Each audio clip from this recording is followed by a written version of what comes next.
Ito, ayaw mandar. Successful kami. Mandar po kasi ang naging problema nito, nabaha yung kanyang fuse box, natubigan. So ayun, pinalitan namin na yun.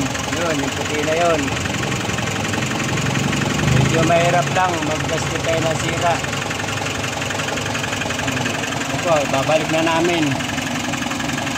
Isang linggo mahigit kami naghintay sa piyesa. Napakamahal po ng piyesa niyan. Ayan na po, salamat po.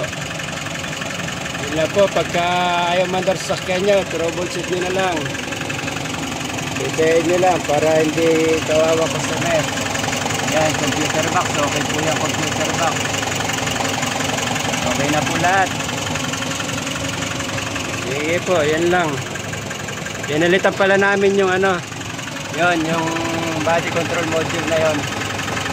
Saka sa kami nakabili. Ayun lang po, salamat po.